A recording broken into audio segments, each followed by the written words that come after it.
बात कर रहे थे यहाँ पर कि आपको नीति शास्त्र जो विषय है, यहाँ पर विषय में आपको अगर आंसर राइटिंग करनी होगी तो आपको आंसर राइटिंग में करना क्या है, क्योंकि समझ लीजिए आपको जो चीज़ें पढ़ाई जाने वाली हैं, आपका वीकली 1 या 2 टेस्ट, आपको 1 या 2 क्वेश्चन दिए जाएंगे जिसको आपको लिखना पड़ेगा।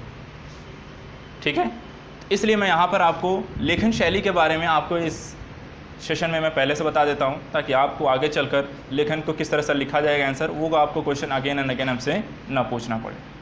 ठीक है, तो पहली चीज़, पहले विषय समझ लीजिए। अगर आपको क्वेश्चन दिया जाता है, क्वेश्चन है कि ईमानदारी से क्या तात्पर्य है, सिविल सेवा में ईमानदारी को अप्लाइड करने के लिए, लागू करने के लिए किस तरह की कठिनाइयों का सामना करना पड़ता है, इसका विश्लेषण करें, साथ ही साथ अपने विचार रखें। तो वहाँ पर 3 चीज़ें पूछी गई। पहली चीज़, ईमानदारी क्या है।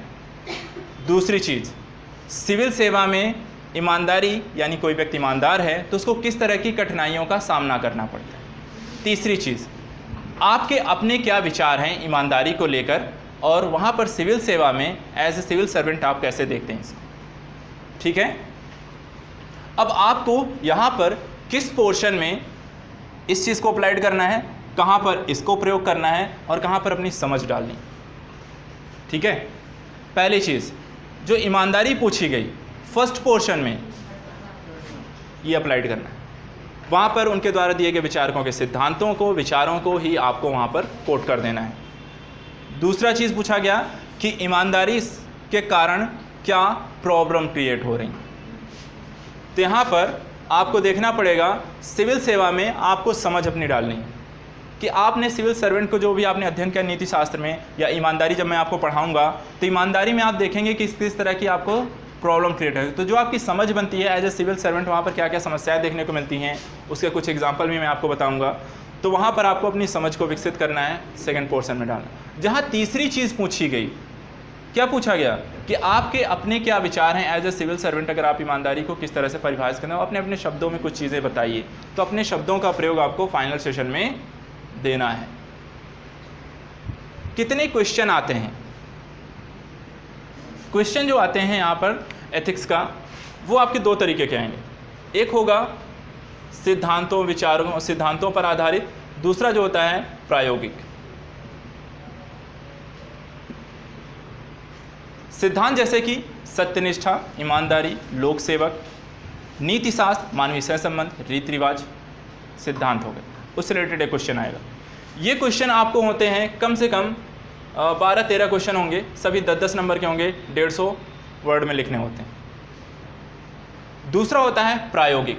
प्रायोगिक जो क्वेश्चन होते हैं ये कम से कम 6 क्वेश्चन होते हैं, 20 नंबर का होता है और आपको 250 वर्ड में लिखने होते हैं। टोटल अगर आप देखें तो वहाँ यहाँ 130 और इसका 120, टोटल 250। टोटल क्वेश्चन की बात करें तो यहाँ 13 और यहाँ 6, टोटल 19 क्वेश्चन। 3 घंटे का समय होता है। 3 घंटे में आपको 19 क्वेश्चन अटेम्प्ट करने हैं। ठीक है, वर्ड्स की बात करें तो यहाँ पर आपको 150 और 250 वर्ड्स में आंसर लिखने पड़ते हैं। आपको 3000 से लेकर 3500, 4000 वर्ड आपको लिखने पड़ेंगे। आपको एक क्वेश्चन लिखने के लिए समय का प्रबंधन की बहुत आवश्यकता है। कितने समय में आप एक क्वेश्चन को हल कर सकते हैं, यहाँ पर आपको उसका ध्यान रखना है। अगर 3 घंटे में 19 क्वेश्चन लिखने हैं, यानी 1 घंटे में आपको कितने क्वेश्चन लिखने पड़ेंगे, कम से कम 6 क्वेश्चन। 1 घंटे में 6 क्वेश्चन, यानी कि आपको 1 घंटे में आपको 10 मिनट पर क्वेश्चन लिखने हैं। 10 मिनट में आपका एक क्वेश्चन होना चाहिए, यानी आप 10 मिनट में अगर आप 250, ध्यान रखिएगा, वर्ड या 150 वर्ड। वर्ड क्या होते हैं, शब्द क्या होते हैं, 2 या 2 से अधिक अक्षरों से मिलकर जो बने होंगे उनको हम शब्द कहते हैं। यानी अगर मैं बात करूं यहाँ पर, ये क्या है, ये क्या है, ये अक्षर है। आपके आंसर राइटिंग में ये काउंट नहीं होगा, आपके आंसर राइटिंग में ये काउंट होगा। तो जितने भी आपके में, हैं, का, के, की, ये सारे वर्ड अगर आपने आंसर में जितने डाले हैं वो अलग हैं, उनका कोई मतलब नहीं। आपके शब्दों का बोला गया है, वर्ड्स बोला जाता है, वर्ड काउंट होते हैं। ये तो धोखा कर रहे हैं सर। क्यों धोखा कर रहे हैं, हम तो वही कर रहे हैं ना। उसका नहीं मतलब है ना। आपको अगर व्याकरण में बोला गया है आप अपनी भाषा को क्या देखिए, एक व्याकरण सम्मत भाषा का प्रयोग करना है। कुछ बोला किसी ने? देखिए व्याकरण यहाँ पे बहुत ज़रूरी है। यहाँ पर व्याकरण का बात आती है। व्याकरण है कि मैं जाता हूँ, तो यहाँ आपको मैं जाता हूँ, व्याकरण अगर बोला जाए सही है। जाता हूँ मैं अभी, क्या ये व्याकरण सम्मत है? तो यहाँ पर आपको अगर सिर्फ वर्ड लिख देंगे, उसका क्या मतलब निकलेगा, किसके साथ क्या इंटरलेट करें, आप क्या व्यक्त करना चाह रहे हैं, वहाँ पर उन शब्दों का अपना महत्व है। लेकिन वहाँ पर वो कोई धोखा नहीं दे रहे हैं, क्योंकि वो पहले से बता कर रखते हैं 250 वर्ड्स, और आपको इतना तो पता होगा कि वर्ड्स का क्या मतलब होता है, वर्ड किसे कहते हैं। तो अगर आप वो नहीं धोखा कर रहे हैं, ये आपकी समझ का धोखा है, आप अपने स्तर पर ही धोखा खा जाते हैं। जी कुछ कह रहे हैं? सर एक अक्षर का जो होता है उसको नहीं ऐड किया, जैसे माँ अक्षर आता है पर, और जैसे दो अक्षर मिलकर जो बनाते हैं तो उसको ऐड किया जाता है। दो अक्षरों से मिलकर जो वर्ड बनेंगे वो वर्ड ही कहलाएंगे। दो अक्षरों से मिलकर कुछ बना है तो वो वर्ड है। जैसे आपको पा एक वर्ड है, रा एक वर्ड है, सॉरी पा एक अक्षर है, रा एक अक्षर है, दोनों को मिलाकर बोला गया क्या हो गया? तो शब्द हो जाता है।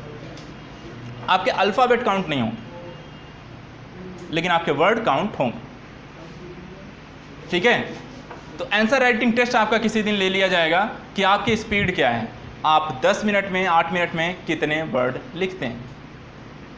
ठीक है, चलिए बात करते हैं। तो आपको ये समझ में आ गया कि विषय में आपको करना क्या है। 3 चीज़ें आपको काम करनी है, रटने का भी कुछ काम करना है, कुछ आपको समझना है, और वो अपने शब्दों को, अपने आप के जो विचार हैं उनको भी विकसित करना है इस विषय वस्तु में।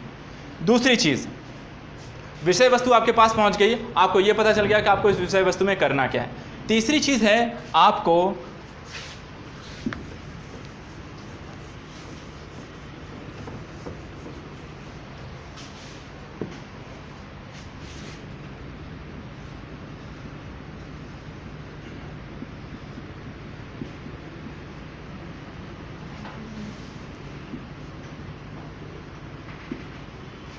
दो क्वेश्चन मार्क हैं, एक अध्ययन स्टडी को लेकर, एक रणनीति स्ट्रेटजी को लेकर।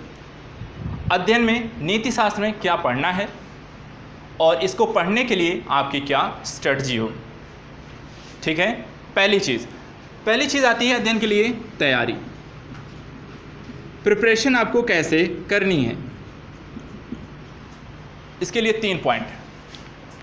ठीक है, पहली बात, जो भी चीज़ आप अध्ययन कर रहे हैं वो आपके स्पष्ट होने चाहिए, उसके से संबंधित विचार क्या होने चाहिए, आपके माइंड में, आपके दिमाग में पूर्णतया स्पष्ट होने चाहिए। यानी अगर आपने नीति शास्त्र पढ़ा है तो नीति शास्त्र क्या है ये लेकर आपका दिमाग जो होना चाहिए पूरी तरह से स्पष्ट होना चाहिए, उसको लेकर कोई कन्फ्यूज़न नहीं होनी चाहिए। दूसरी चीज़,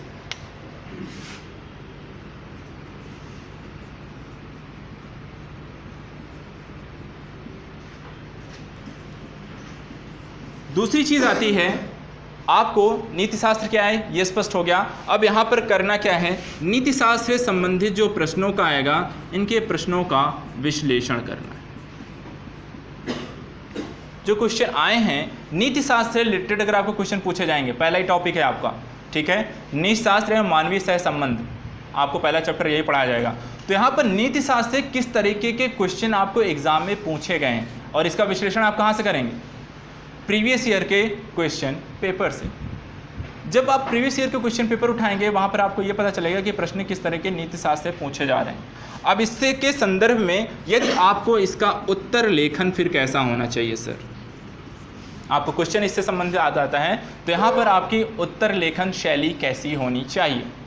उत्तर लेखन शैली, देखिए नीति शास्त्र में एक चीज़ ध्यान रखिएगा, सबसे इंपॉर्टेंट जो चीज़ आती है तर्क। किसी भी चीज़ को लिखने से पहले आप उसका तार्किकता क्या है लिखने के पीछे, उसके तर्क आधारित है या नहीं है,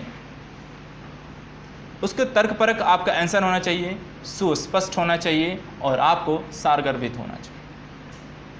ठीक है, इसके बाद यहाँ पर इसको चाहे आप पॉइंट आउट कर लीजिए। तैयारी के चरण में 3 चीज़ों को ध्यान रखना है। पहली चीज़, स्पष्ट एवं पुख्ता विचार। अध्ययन की रणनीति में लिखेगा पहला तैयारी का चरण। तैयारी के चरण में पहला पॉइंट स्पष्ट एवं पुख्ता विचार, दूसरा प्रश्नों का विश्लेषण, तीसरा सरल सरोकारी और तर्कपरक उत्तर। सरल सरोकारी एवं तर्कपरक उत्तर होना चाहिए। अब यहीं पे आपने जो लिखा प्रश्नों का विश्लेषण, अब प्रश्नों का विश्लेषण आपको किन किन स्तरों पर करना है वो लिखिए। ठीक है, प्रश्नों का विश्लेषण में ये आप यहाँ पर लिखिएगा पहला पॉइंट क्या पूछा गया है, प्रश्न में क्या पूछा गया है। जैसे ईमानदारी, वहाँ पर पूछा गया ईमानदारी के बारे में, पहली चीज़ क्या पूछा गया है इसका ध्यान रखना है। क्वेश्चन पढ़ते ही आपको पता चलना है प्रश्न में हमें लिखना क्या है इसके उत्तर में। सेकेंड पॉइंट, उस प्रश्न में यानी कि ईमानदारी अगर आपको क्वेश्चन पूछा है तो ईमानदारी के संदर्भ में आपके विचार क्या हैं। सेकेंड पॉइंट लिखेगा आपके विचार। फर्स्ट पॉइंट में लिखना है आपको क्या पूछा गया है, प्रश्न क्या पूछा गया है, दूसरा उसके संदर्भ में आपके विचार क्या हैं, तीसरा विचारों की क्रमबद्धता, और चौथा प्रभावी अभिव्यक्ति।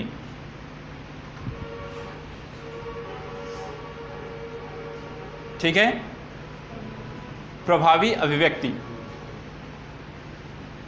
तो यहां पर क्या हुआ, ईमानदारी पूछा गया, आपको पता चला कि क्वेश्चन में ईमानदारी के बारे में पूछा जा रहा है। दूसरा स्टेप था कि आपके विचार, यानी कि आप ईमानदारी के बारे में क्या जानते हैं, आज तक आपने ईमानदारी के बारे में क्या पढ़ा है।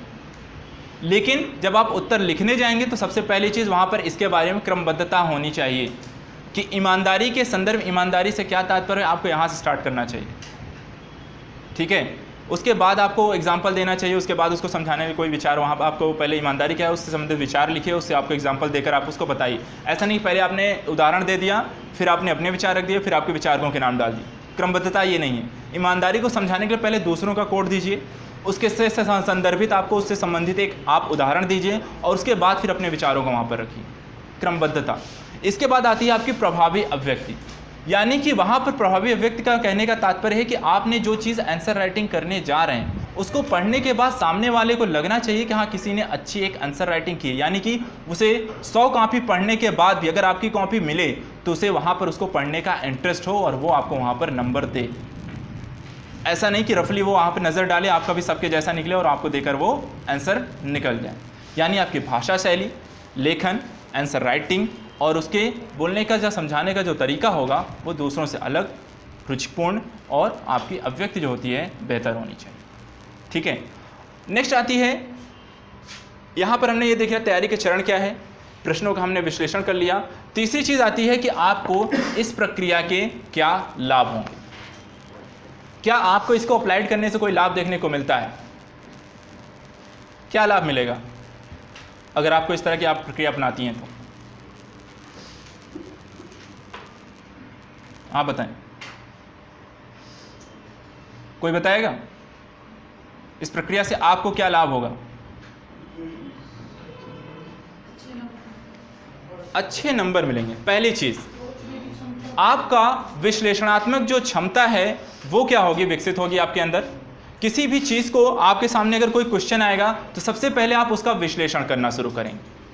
ठीक है, दूसरी चीज, विश्लेषण करने के साथ साथ आपके उत्तर लेखन शैली में, सोचने की जो शैली है, देखने की जो शैली है, उसमें आपकी प्रणालीबद्धता आएगी। एक प्रणाली, एक पैटर्न विकसित होगा किसी चीज़ को देखने का। ठीक है, तीसरी चीज़, यहाँ पर आपकी जो क्वेश्चन जो देखने या सोचने की जो असंबद्धता होती है, यानी कि अगर आपको गाय चारा खा रही है तो दूध कैसे निकल रहा है, यहाँ पर असंबद्धता या किसी चीज़ को बार बार लिखने की जो समस्या आपको आंसर में रहती है कि कोई आंसर लिखा जाता है तो हमें देखने को मिलता है एक ही लाइन को उसने कई जगह कोट कर दिया है, एक ही विचार को कई बार उसने लिख दिया है। इस तरह की जो चीज़ें होंगी वो आपके आंसर से नदारद रहेंगी, नगण्य रहेंगी। ठीक है, क्रमबद्धता आएगी। इसके साथ साथ आपकी जो भाषा शैली जो होगी, लेखन जो शैली होगी, ये हो क्या रहा है?